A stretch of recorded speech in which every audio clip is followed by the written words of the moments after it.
ಪ್ರಿಯ ವೀಕ್ಷಕರೇ, ಏನ್ರಿ ಸಮಾಚಾರ ಯೂಟ್ಯೂಬ್ ಚಾನಲ್ಗೆ ಸ್ವಾಗತ ಸುಸ್ವಾಗತ. ಇವತ್ತು ನಾವು ಚಿತ್ರದುರ್ಗ ಜಿಲ್ಲೆಯ ಹೊಳಲ್ಕೆರೆಯಲ್ಲಿದ್ದೀವಿ. ಅಲ್ಲೂ ಕೂಡ ಸಿದ್ದರಾಮೇಶ್ವರ ದೇವಸ್ಥಾನ ಇದೆ. ಬನ್ನಿ, ಅಲ್ಲಿನ ಸಿದ್ದರಾಮೇಶ್ವರ ದೇವಸ್ಥಾನ ಹೇಗಿದೆ, ಅಲ್ಲಿನ ಆಚಾರ ವಿಚಾರಗಳು ಹೇಗಿದೆ ಅನ್ನೋದು ತಿಳ್ಕೊತಾ ಬರೋಣ. ಈ ದೇವಸ್ಥಾನ ಹೊಳಲ್ಕೆರೆ ಬಸ್ ಸ್ಟಾಪಿಂದ ಸುಮಾರು ಒಂದು 700 ಮೀಟರ್ ಆಗ್ಬೋದು. ನೀವು ಮ್ಯಾಪ್ ನೋಡ್ಕೊಂಡಾದರೂ ಬರ್ಬೋದು, ಇಲ್ಲ ನಾನು ಡಿಸ್ಕ್ರಿಪ್ಷನ್ ಬಾಕ್ಸಲ್ಲಿ ಮ್ಯಾಪ್ ಹಾಕಿರ್ತೀನಿ, ಖಂಡಿತ ಅದನ್ನು ಫಾಲೋ ಮಾಡ್ಕೊಂಡು ಕೂಡ ಬರ್ಬೋದು. ಬರೋ ದಾರಿಲಿ ಒಂದು ಕಾಲಭೈರವೇಶ್ವರ ಸ್ವಾಮಿದು ಆರ್ಚ್ ಕಾಣಿಸ್ತದೆ. ಆ ಆರ್ಚಿಂದ ಒಳಗಡೆ ಬಂದರೆ ಸುಮಾರು ಒಂದು 200 ಮೀಟರ್ಲಿ ನಿಮಗೆ ದೇವಸ್ಥಾನ ಎಡಭಾಗಕ್ಕೆ ಸಿಗ್ತದೆ. ಅಲ್ಲೇ ಒಂದು ಆಂಜನೇಯ ಸ್ವಾಮಿ ದೇವಸ್ಥಾನ ಕೂಡ ಇದೆ, ಮತ್ತು ಮುಂದೆ ಹೋದರೆ ಕಾಲಭೈರವೇಶ್ವರ ದೇವಸ್ಥಾನ ಕೂಡ ಇದೆ. ಇಲ್ಲಿ ನನಗೆ ತುಂಬ ಒಂದು ವಿಶೇಷವಾದ ಅಂಶ ತಿಳಿಯಿತು. ಏಕೆ ಅಂತಂದರೆ ಇಲ್ಲಿ 3 ಲಿಂಗಗಳನ್ನು ನೀವು ಗಮನಿಸ್ಬೋದು. ಆ 3ರಲ್ಲಿ ಸಿದ್ದರಾಮೇಶ್ವರರು ಒಂದು ಚನ್ನಬಸವಣ್ಣವರು ಮತ್ತು ಒಂದು ಅಲ್ಲಮಪ್ರಭು ದೇವರು ಅಂತ ಕೇಳಿ ತುಂಬ ಆಶ್ಚರ್ಯವಾಯಿತು. ಇದೊಂದು ವಿಶೇಷ ಗದ್ಗೆ ಅಂತ ಅನ್ನಿಸ್ತದೆ. ಯಾಕೆಂದರೆ ಎಲ್ಲ ಗದ್ಗೆಗಳಲ್ಲಿ ಸಾಮಾನ್ಯವಾಗಿ ಸಿದ್ದರಾಮೇಶ್ವರರ ಪ್ರತೀಕವಾಗಿ 3 ಲಿಂಗ 2 ಲಿಂಗ ಈ ಥರ ಇದೆ. ಇಲ್ಲಿನ ವಿಶೇಷನೇ ಇದು ಅನಿಸುತ್ತೆ. ಏಕೆಂದರೆ ಇಲ್ಲಿ 3 ಜನ ಶರಣರ ಒಂದು ಪ್ರತೀಕವಾಗಿ 3 ಲಿಂಗಗಳಿದೆ.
ವೀಕ್ಷಕರೇ, ಇವತ್ತು ಸಿದ್ದರಾಮೇಶ್ವರ ಸುಕ್ಷೇತ್ರ ಚಿತ್ರದುರ್ಗ ಜಿಲ್ಲೆಯ ಹೊಳಲ್ಕೆರೆ ತಾಲೂಕಿನಲ್ಲಿ ಇದ್ದೀವಿ.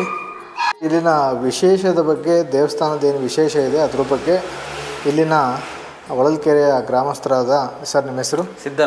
ಸಿದ್ದರಾಮಪ್ಪ ಅವರು ತಿಳಿಸ್ಕೊಡ್ತಾರೆ. ಸರ್, ಹೇಳಿ, ಇಲ್ಲಿನ ಇತಿಹಾಸ ಹೇಗೆ, ಯಾವ ರೀತಿ ದೇವಸ್ಥಾನ ನಿರ್ಮಾಣ ಆಯಿತು ಅನ್ನೋದ್ರ ಬಗ್ಗೆ ತಿಳಿಸ್ಕೊಡಿ. ಇದು ಈ ಹೊಳಲ್ಕೆರೆಯಲ್ಲಿ ಸಿದ್ದರಾಮೇಶ್ವರನ ದೇವಸ್ಥಾನ ನಮ್ಮ 5 ತಲೆಮಾರುಗಳ ಹಿಂದೆ ಕಟ್ಟಿದ್ದಾರೆ, ನಮ್ಮ ಅಜ್ಜರೇ ಅಂತೇಳಿ ಇದೆ. ಇದು ನಮ್ಮ ಪೂರ್ವಿಕರೆಲ್ಲ ದೆಹಲಿ ಕಡೆಯವರು. ಅಲ್ಲಿ ಮುಸ್ಲಿಮರ ಆಳ್ವಿಕೆ ತಡೆಯಲಾರದೆ ಅಲ್ಲಿಂದ ಹೊರಟು ಬಂದ ಮೇಲೆ ಮಹಾರಾಷ್ಟ್ರದಲ್ಲಿರೋ ಸೋಲಾಪುರದಲ್ಲಿ ನೆಲೆಸಿದ್ರು. ಅಲ್ಲಿ ನಿತ್ಯವೂ ಸ್ನಾನ ಮಾಡಿ ಸ್ವಾಮಿ ದರ್ಶನ ಮಾಡ್ದಲೇ ಅನ್ನ ತಿರ್ತಿರ್ಲಿಲ್ಲ. ಕೆಲವು ಕಾಲ ಅಲ್ಲಿ ತಂಗಿದ್ದು, ಅಲ್ಲಿ ಅವರ ಅವರು ದಂಡು ಬಂತು ಅಂತೇಳಿ ಅಲ್ಲಿಂದ ಹೊರಟಿದ್ದಾರೆ. ಅಲ್ಲಿ ಹೊರಟಾಗ ಎಲ್ಲ ಎತ್ತಿನ ಗಾಡಿ ಮೇಲೆ ಎಲ್ಲ ಹೊರಟಾಗ ಅಲ್ಲಿ ಬಸವನ ಕೊರಚಿಯಲ್ಲಿ ಸ್ವಾಮಿ ಸಿದ್ದರಾಮೇಶ್ವರ ಸೇರ್ಕೊಂಡು ಅಲ್ಲಿಂದ ಇಲ್ಲಿ ತನಕನೂ ಸ್ವಾಮಿ ಜೊತೆಯಾಗಿ ಬಂದಿದ್ದಾನೆ.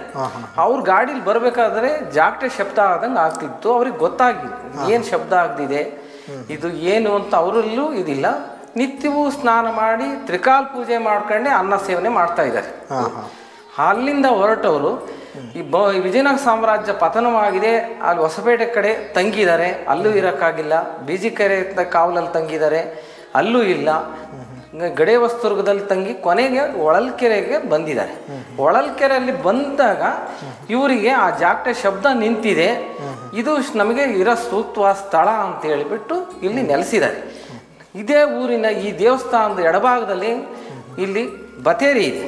ಬತೇರಿ ಮೇಲೆ ಸಣ್ಣ ಹುಡುಗನ ಬಾಯಲ್ಲಿ ಮಾತು ಬರದನ ಬಾಯಿನಲ್ಲಿ ಮಾತು ಹೊರಡಿಸಿದ್ದಾನೆ ಸ್ವಾಮಿ. ಇಲ್ಲಿ ಬಂದಿದ್ದೀನಿ, ನಿಮ್ಮ ಜೊತೆಯಾಗಿ ಬಂದಿದ್ದೀನಿ, ನಾನು ಕಾಲಭೈರವ ದೇವಸ್ಥಾನದಲ್ಲಿದ್ದೀನಿ, ನನಗೆ ಪೂಜೆ ಇಲ್ಲ, ನೀವು ದೇವಸ್ಥಾನ ಕಟ್ಟಿ ಪೂಜೆ ಮಾಡಿ ಅಂತೇಳಿ ಸ್ವಾಮಿ ಹೇಳಿಸಿದ. ಆಗ ಇವರು ನಮ್ಮ ಮಂತಾನ ಕಾವಲೂರು ಮಂತಾನ ಅವರು ಕಡಗದ ಆಲಯನವರು ಅಂತ ಗುರುಗಳನ್ನ ಕರ್ಕೊಂಡು ರಾಮಗಿರಿ ಕ್ಷೇತ್ರಕ್ಕೆ ಹೋಗಿ ರಾಮಗಿರಿ ಕರಿಸಿದ್ದೇಶ್ವರನ ಬೆಟ್ಟದಲ್ಲಿ ಸ್ವಾಮಿ ದೇವಸ್ಥಾನ ಎಲ್ಲಿ ಕಟ್ಟಬೇಕು ಅನ್ನೋದನ್ನ ಕೇಳ್ಕೊಂಡಿದ್ದಾರೆ.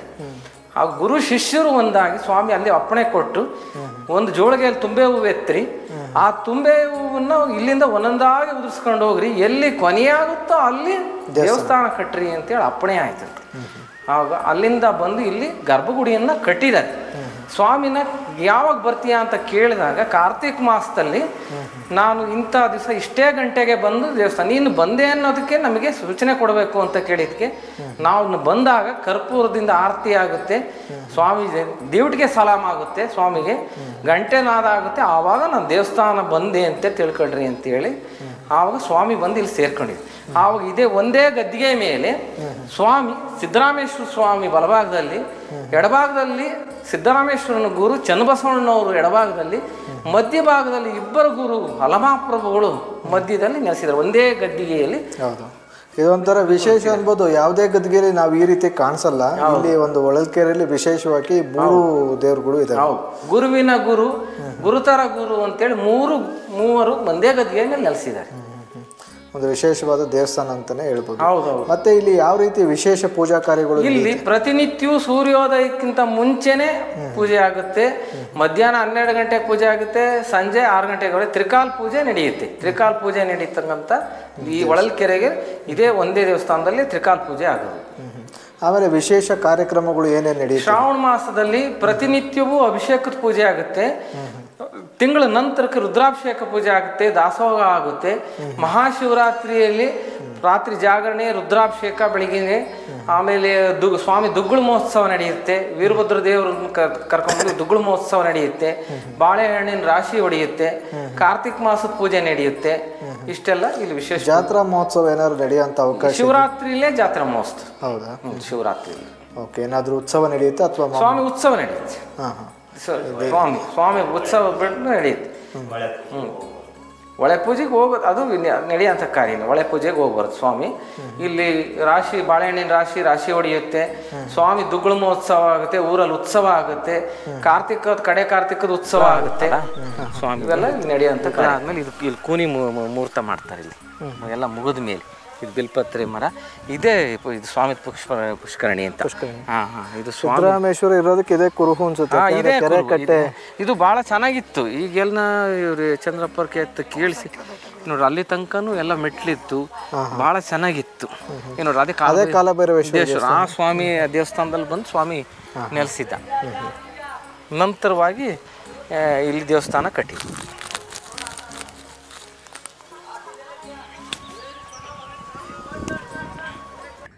ಹೊಳಲ್ಕೆರೆ ಸಿದ್ದರಾಮನ ಜಾತ್ರೆಯನ್ನು ಶಿವರಾತ್ರಿ ಸಮಯದಲ್ಲಿ ಮಾಡ್ತಾರಂತೆ.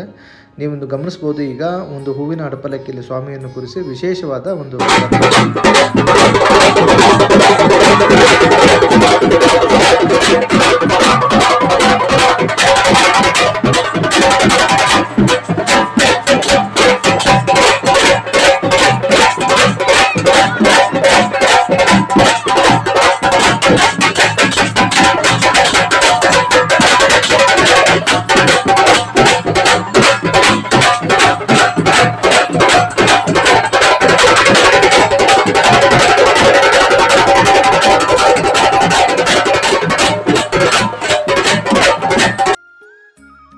ಪ್ರಿಯ ವೀಕ್ಷಕರೇ, ನನಗೆ ಸಾಧ್ಯವಾದಷ್ಟು ಮಾಹಿತಿನ ನೀಡ್ತಾ ಬಂದಿದೆ. ತಮ್ಮ ಅನಿಸಿಕೆ ಅಭಿಪ್ರಾಯಗಳು ತುಂಬ ಮುಖ್ಯ. ದಯಮಾಡಿ ಲೈಕ್, ಶೇರ್ ಮತ್ತು ಕಾಮೆಂಟ್ ಮಾಡಿ. ಇನ್ನೂ ಯಾರು ಸಬ್ಸ್ಕ್ರೈಬ್ ಮಾಡಿಲ್ಲ, ದಯಮಾಡಿ ಸಬ್ಸ್ಕ್ರೈಬ್ ಮಾಡಿ ಅಂತ ಹೇಳ್ತಾ ನನ್ನ ವಿಡಿಯೋನ ಮುಗಿಸ್ತಾ ಇದ್ದೇನೆ. ಎಲ್ಲರಿಗೂ ಶರಣಾರ್ಥಿ. ಶುಭ ದಿನ.